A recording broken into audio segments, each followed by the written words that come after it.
আসসালামু আলাইকুম। আমরা একটি জায়গায় বেড়াতে এসেছি। অবশ্য একটি জায়গায় না, একজনের বাসায়। সেটা হলো আমার ২০০৭ সাল থেকে ওর সাথে আমার সম্পর্ক, মানে বন্ধুত্ব। সেটা হলো মেয়ে, ওর নাম সুমি। ওর বাসায় আমরা আসছি, মানে আমার বান্ধবীর বাসায় আমরা ঘুরতে এসেছি। তো রাতে যখন ওর বাসায় ঢুকলাম, ঢুকে দেখি হঠাৎ করেই আমরা গেছি, ওকে বলি নাই কিছু।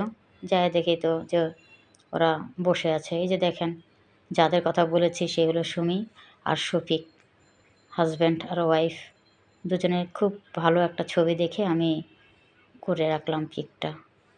ভালো লাগতেছিল খুব দুজনকে এখানে। তারপরে এই যে হলো শফিক, আমার বান্ধবীর হাজব্যান্ড।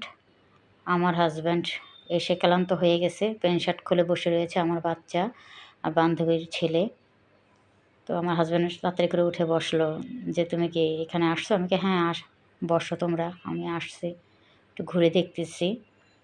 তো ওরা বাচ্চা দুজন খেলতেছে, বলে আম্মু আমাকে একটা পাপ্পা দিয়ে যাও, পাপ্পা দিয়ে যাও। আচ্ছা এখন না, পরে। এগুলো বলে এখন আমার বান্ধবীর হাজব্যান্ড বলে, আরে তুমি ওই দিকে যাও, করো, এই জায়গায় করো না, আমি এখানে কী অবস্থা, আমি তাতে কী হয়েছে, সমস্যা কী? এটা হতেই পারে, কোনো ব্যাপার না, আমরা তো হঠাৎ করে তোমার বাসায় আসছি। এটা আমার বান্ধবী করেছে এরকম একটা, খুব সুন্দর। ওরা ভাত চড়াইছে, আমার বান্ধবী সরে যায়, আমার কী অবস্থা, আমি তাতে কী হয়েছে, হঠাৎ করে আসছে, তুমি তার রেডি হওয়ার টাইম পাও নাই।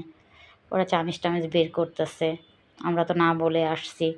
ওদের আসলে অনেক কষ্ট, তার বলার মতো না। যা দেখে আমি হতভম্ব, বলে আসাটাই উচিত ছিল। আমার বান্ধবী দেখেন, মানে গ্যাসে রান্না করতেছে, সিলিন্ডারে গ্যাসে।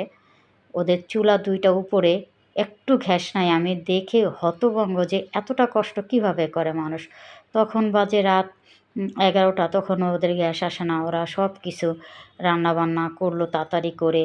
তাও কি রান্নাবান্না, সেই আকারে রান্নাবান্না, ট্যাংরা মাছ, মুরগি, তারপরে বেলে মাছ রান্না করেছে, তারপরে মুগের ডাল রান্না করেছে মাথা দিয়ে, শাক করেছে। তারপরে তো সেই তারা খুবই কষ্ট দৌড়াদৌড়ি করতেছে। আমি বলি, আরে এত তাড়াহুড়া কিসের, তোমরা আস্তে ধীরে আনো। এই যে দেখেন, প্রেশার রাইস কুকারে রান্না করে নিয়ে আসছে গরম গরম ভাত। মানে কি করবে, আমরা তো না বলেই চলে এসেছি। যাই হোক, ওদেরকে বিপদেই ফেলিয়েছি এক কথা। আর আমি কখনো বুঝতেই পারিনি যে ওদের এলাকায় এতটা অবস্থা খারাপ। যাই হোক, আমরা খুব মজা করে সবাই একসাথে খাওয়া দাওয়া করলাম, খুবই ভালো লাগছে।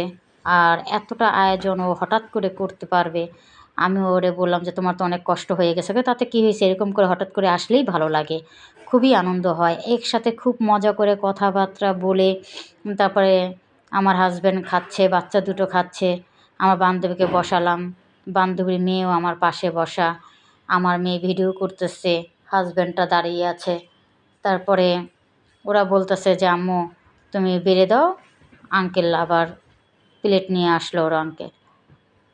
যাই হোক, আঙ্কেলটা মানে আমার বান্ধবীর হাজব্যান্ডকে বললাম বসো, ও বসলো। আবার ওর মেয়েকে খাবার দিচ্ছি। ওরা তো সেই হতভম্ব আমাকে দেখে, ওর মেয়ে তো অনেক খুশি। এক কথা, এটা তো আমার প্রথম পার্ট, আরও সামনে